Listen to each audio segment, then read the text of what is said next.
CSIS 2440 is filmed before a live studio audience. Now, if you've been in my 1430 class, you know a little bit about this, but as a PHP developer, you have to know more and more about how this stuff works. So we're going to walk through a few things today. Thing number one is we're going to learn about what is an HTTP request. You have to understand what that is. It's good to know that if you're a programmer, a PHP programmer. Some basics of a web server, a brief look at DNS records. Anybody know what that stands for, DNS?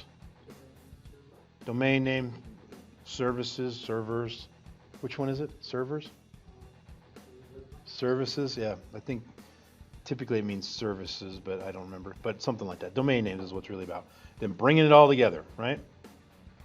And then just we'll make sure that the servers are set up correctly if there's anybody that's stuck on anything. But I think we've all got it fixed and we're good, so we don't have to worry too much about that.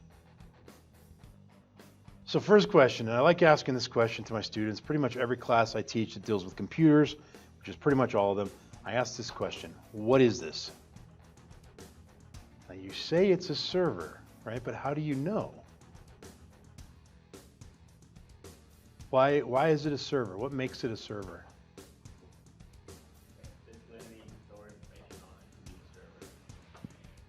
Could be a server, but what makes it definitely a server, Jedediah? What makes it definitely a server is that it has a program running on it that is open to the internet. You're so close until you added that piece, open to the internet. The program. So yeah, a server does not have to be connected to the internet, okay? And we'll talk about that in a minute. But the rest of that's correct, yeah. A server is software. That's what throws people off a lot. A lot of people think that a server is a machine. It's not. It's a software. That's important to understand.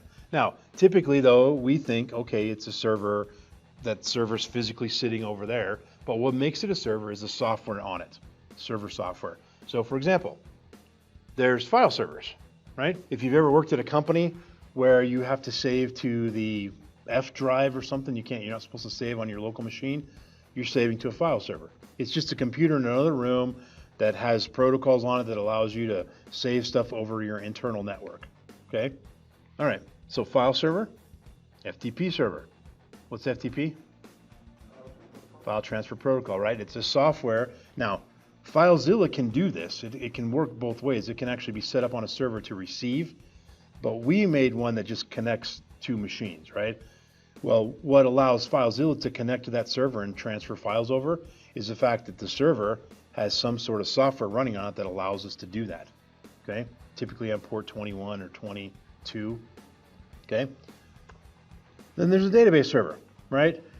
If there's data being stored, you need to have some sort of database server. And again, this is all software. It's all software running on this machine or on a machine. A database software, you might have the Microsoft SQL set up, you might have Oracle, you might have MySQL, you might have MariaDB, which is what we use in this class. Who knows what you have, right? But it's going to be some sort of database. Postgres. Or a print server. You ever have a job where you print something from your computer and it prints, 3 doors over? You have to walk across the building to go get your print job, right? That's a print server, okay? And then an HTTP server. What's HTTP stand for? Hypertext Transfer Protocol. In other words, what is that? HTTP, what is that? What kind of server is that? Yeah, it's a web server, yeah, okay? And the one we're going to be using is called Apache, all right? So let's take a look at this in depth. That's the one we mainly care about. Now, because this is actually just a computer, it just has a file system on it like any other system, right? File systems are a little different depending on the operating system. For example, the Linux machines don't have a C drive, right? They just have a root, whereas the C drive, that's more of a Windows PC thing, right? So in this case, the file system happens to be Linux-based. The server that we use, and I am talking specifically now about our web servers, they are Linux boxes. Okay, the ones that you set up, if you follow the ones that I did with the videos, the free one from freehosting.io or whatever it was, right? You may have a different one set up. That's fine as long as you got it structured to run PHP, but odds are you're going to want to do that on a Linux box, right? So now, you can see the file structure, and we'll talk a little bit more about what those files are there in just a moment. But one big thing I want to make sure we understand, and I promise you, even though I'm saying it right now out loud, I will receive an email from somebody in this class that says, it works on my local machine, but it didn't work when I uploaded it. I guarantee you that I'm going to have that. Somebody's going to run into that. And I'm going to tell you right now 2 things that are 99.999% the culprit when that occurs. Okay? Thing number 1, case sensitivity. Is a PC case sensitive? It's not. What about a Mac? Ish. Mostly not. Right? Macs are a little fuzzy. What about a Linux machine? Definitely. 100% case sensitive. Okay? So if I were to capitalize the C in this sentence here, case sensitive, that would be different from what you see on the screen here. Why does that matter? Particularly if you're on a PC. Well, I could type it like that on a PC, but then when I upload it to my server, if I try to refer to that sentence with all caps, it is a different file. If that were a file name, you wouldn't be able to find it if I miscased any of that, right? So it'll work great on your local machine. And what do I mean by that? Let's say, for example, you have a file in your web page. It's an image you want to look at. So it's image1.png. And the PNG happens to be capitalized, which often, for some reason, when you download an image off the internet, the PNG gets capitalized, right? You're on your local machine, you have image.png capitalized, and in your code, you refer to that image as image.png lowercase. On your PC, it works just fine. You test it, everything runs great. You upload it to your server, suddenly that image doesn't display. Works on my local machine, but not on my remote because of case sensitivity. So here's a good thumb rule that will save you from this. Stick with all lowercase and no spaces. All lowercase and no spaces. So this is a good file name .php. Okay? Instead of a space, put a dash in. Now that's ridiculously long. I don't recommend that, but it's just to prove the point that if you need to have spaces in a file name, my recommendation is dashes and all lowercase. If you stick with all lowercase for every file name, for every single thing, and I'm talking about file names, I'm not talking about text in a paragraph tag or something, right? That can be whatever you want. But I'm talking about if I need to refer to code or I need to make a link to a page or something like that, I recommend all lowercase and hyphens instead of spaces, okay? Now, you don't have to do that. However, in my opinion, this is a bad file name, .php. Spaces and uppercase, lowercase. Now, that's a legal name. It is legal. But spaces are funny in a browser. That's already one issue I don't like. They're weird the way they work in a browser. And number 2, if you forget that there's a capital T there in your code when you're referring to that page as a link or something, it'll run fine on your PC, but you upload it and it won't work. And it gets frustrating.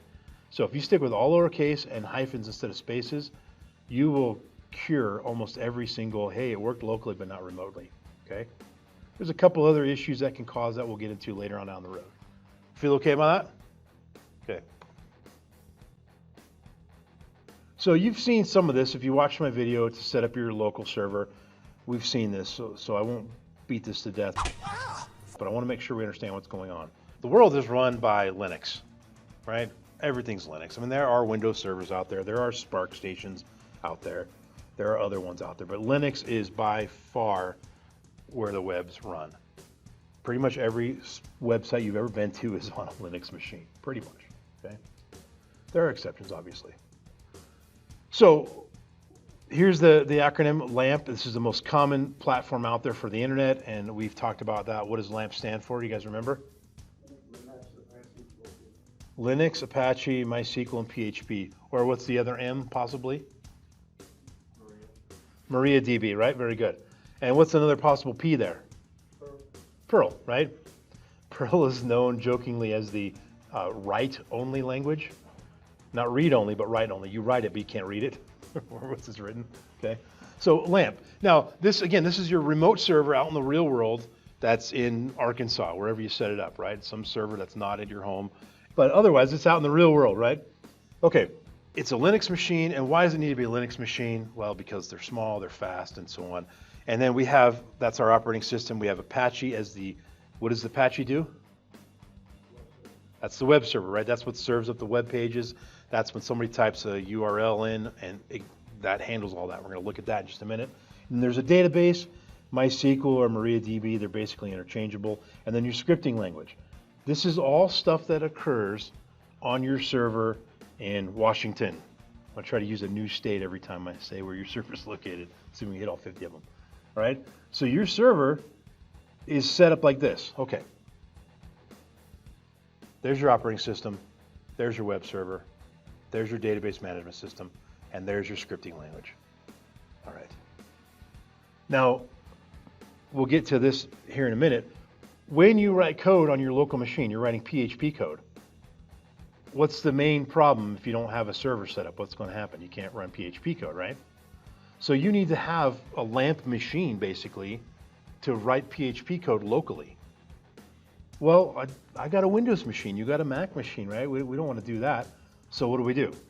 We install a little service, right? And there's a lot of them out there. And if you watch the other video, you'll know about them. There's MAMP, which is Mac Apache MySQL PHP. There's WAMP, Windows Apache MySQL PHP. And then there's SHAMP, which is the X for a cross-platform. So we just set this little fake server up on our machine. It's software, and now our local machine is a server, right? And we can write all the PHP code we want. We don't have to be connected to the internet, test it out, and then when we're all said and done, then we upload it, right? So let's make sure we understand the difference. So we have our local machine here, which is our laptops or our desktops that we program on, then we got the server. Here's a term that you got to be familiar with, and that is, we call this the client and server, right? We talk about in 1430 how HTML and CSS and JavaScript are all client side. They run in the browser of the person that typed in the URL. All right. Server side's where the PHP magic happens, which we're going to look at now. So imagine that this is a web page that we're about to go to. So we're going to go to stonecoldmagic.com. So what happens when I type that in the URL? Eventually Apache's going to do something, right? Yeah, eventually. But something like way before that, yeah? All right, so when you type in the URL into your browser, first thing you look on your own computer for like a DNS file, just the local cache. And if it's not there, then look, let's see, then it goes to the internet, right? Yeah, so let's get to that goes to the internet part. That's right. So you're right. If we'll first look locally and see if you've set up any weird things to redirect, you can actually do that. You can go onto your local machine and say that if I type CNN on my local machine, it goes anywhere I want it to go. You can do that on your local machine. It'll only work on your local machine, right? It doesn't affect the actual website, but you can do that. But we're going to go, what happens if we don't have anything weird like that going on, and we're just going to type in stonecoldmagic.com, and an HTTP request is sent to this little thing here. What is this thing? Now, why is it a cloud? Yeah, it's even predates that, right? In the early days, right, the internet's it's big. The web is a new part of the internet. It's probably the newest part of the internet, right? The web started in the 90s. The internet's been around since the 60s, right? What else was in there before the web? Email existed before the web, right? There were chat rooms and forums and message boards and all kinds of other stuff, right? So whenever people would talk about how computers connect to each other, they would say, well, then it goes through the internet, and they draw this scribble on a piece of paper or whatever on the whiteboard to explain this internet thing that not very many people understood what it was, right? And so that little picture of a cloud just kind of stuck. Well, now what do we say? Everything's cloud-based, right? That's cloud services. What does that really mean? It's just another computer, right? It's just on somebody else's machine, right? So anyway, we're going to send an HTTP request, Hypertext Transfer Protocol request, right? To the cloud. Some stuff happens there, which we will come back to the internet. We'll come back to that in a minute.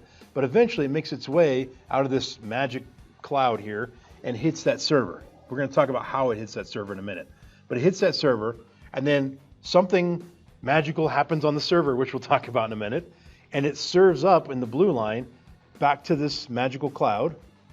And then from that cloud, it delivers the web page, right? And then poof, web page appears, right? Now, we need some details here, right? And these details are important to you if you're a PHP programmer, which you are in this class, which we will be. So first, DNS Lookup. When I type in www.google.com or stonecoldmagic.com or magicreview.com, there is actually a table in the internet, very big table, that until about maybe 10 years ago, this entire mapping was managed by one person, one human being. Look that story up, it's crazy. But the idea was this. Let's say you got a business, you're a small business owner, right? And you're a mechanic. And you have a website, like, chris'smechanics.com, except there's no such thing as whatever.com. So you go up to me and say, hey, here's my business card, and go to my website. It's 172.215.3.148. Go there and look about my mechanic store, right? My mechanic shop. That's ridiculous. So they came with this idea a long time ago. Well, what if we gave it a real name and we just mapped the two? Like your actual server is the number, but this URL points to it. So if I type in stonecoldmagic.com, it goes to a lookup table and it finds, oh, you want 50.87.147.159. Okay. Now notice how both of those two are the same same IP address. We're going to talk about that in a minute. But if you want to go to Google, go to a browser, do it right now if you want, 172.217.4.142. That'll take you right to Google. You don't have to type in google.com, you just do that. Okay. So this little lookup thing makes it a little easier for us humans that are going to be looking at websites. That's part one. So first off, the HTTP request passes off the name of the URL I typed in. Next, it looks in this table, hey, where's the IP address, Internet Protocol address, and it goes, oh, it's 50.87 blah, blah, blah. That's this physical server in Arizona. So go there, look there, like through the internet, go and look there, okay? So this little path here, that pink line that goes down to the server, has two pieces of information, plus other stuff, but these two things, the URL and the IP address. Now notice again that Stone Cold Magic and Magic Reviewed have the same IP address, right? So how does that work? I'm on a shared server with those two websites that I own. I'm on a shared server. There's probably somebody that owns a baking site that's also got that same IP address, right? So you can't make just 50.87. whatever go to the same place. So if you actually type that address in, you get an error because it's a shared server, okay? Now, once that IP address has found the server, found the location, then it looks inside of a little setup file and some stuff that's done on the back end that you guys won't really have to worry about in this class.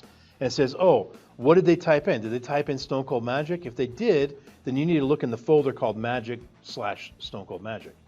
Did they type in Magic Review? Then you need to look at that other one. Did they type in Stone Cold Magic Magazine? Look at the other one. Or my new favorite one, Stone Cold Professor. I also own that website. All right, so now if we look in there, it now says, oh, you're supposed to be looking in the Magic/Stone Cold Magic, and there it is, right there on the screen. You can see that it looked right here. Now, this first folder here, Magic, is right here, and notice this initial slash here. Well, that's because it's going to the root of your site. If you remember from the videos we looked at, where is the root on this particular server? Yeah, the HT docs. Now there is a root for the actual computer, right? Just the root. But the root for the website stuff is HT docs right here. So now it's looking in the root, finds Magic, finds Stone Cold Magic, finds all the files. What files are it going to deliver up? The index file, right? Index.php in my case, or .html if it's not a PHP server, or if it's not a PHP site. Okay? So we're going to imagine that this is my entire code of my home page of my website. Obviously it's not, right? But the entire code is too long to put on the screen. But imagine that's the entire code of stonecoldmagic.com. So even if since we're still brand new to this PHP stuff, what's that going to do though? What's that PHP code going to do? So today is Wednesday, so what's it going to do today if I actually ran that? It's fake code, but if I ran it, it's just going to say, welcome, have a great day, right? Let's imagine it's Monday for the moment, okay?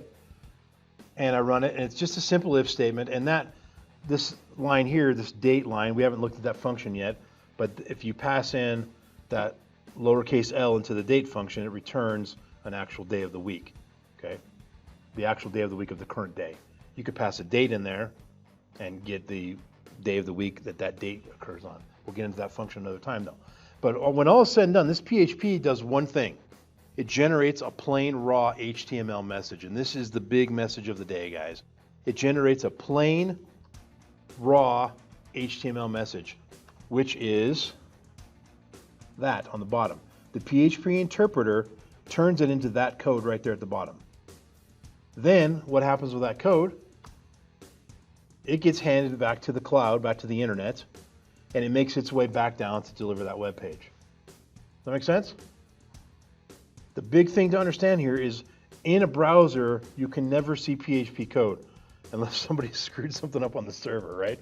You can never see PHP code in the browser. You can only see the raw HTML code or the raw JavaScript or the raw CSS, but it's only stuff that PHP created. Okay, make sense? All right, so what happens if today is not Monday? Well, simple. This is what gets delivered, right? Either way, it's raw HTML, no PHP. So now let's go back to this world where we are sitting at the client machine. We typed in some website. We ended up there. I just showed you all the magic that makes that occur, right? But now let's look at it from a programmer perspective, right? We're the people that created stonecoldmagic.com or whatever site. So we actually see the code sitting on our laptop here, okay? So we're looking at the code on our laptop. We type it, we test it, and then we upload it to that server, right? Because when I type this PHP code on my local machine, what happens? Can I show off my fancy new website to my mom or my wife or my kids or whatever? No, I can't do that, right? Okay, so the client here, we type the code, and we then have to give it to the server so that the world can see it, right? All right, well, how do we do that? We use software called a file transfer protocol software, and in this case we're using FileZilla. Make sense? Now looking on the right hand side, what am I looking at? My local machine. What's on the left hand side? The server. Now this is very important here. Okay, I'll hear this often. Somebody will say, I uploaded it to FileZilla. That's not a thing. You can't upload anything to FileZilla. FileZilla is not a place that anything goes. FileZilla is a tunnel. It's a bridge or a path between two places. So place number one is right here. That's my server. Place number two is right here. FileZilla's job is to bridge this gap and allow you to pass stuff through the tunnel. Okay? Or the other way. Either way, it's fine. That's FileZilla's job. I feel like I'm doing football plays here. Okay, so we have the index file.php that we wrote. As soon as we write it and we're done, we've tested it locally, it works in our Champ environment, then we drag it over. And now it's also sitting on our remote site, right? So big picture here. It's important to understand that FileZilla is just a portal, right? It's to prevent you from having to save the file, put it on a thumb drive to California where your server is and put it in the thumb drive there, okay, in the USB port there. So that's what FileZilla's purpose is. So any questions about the big picture of all this stuff here? Feeling okay? Good?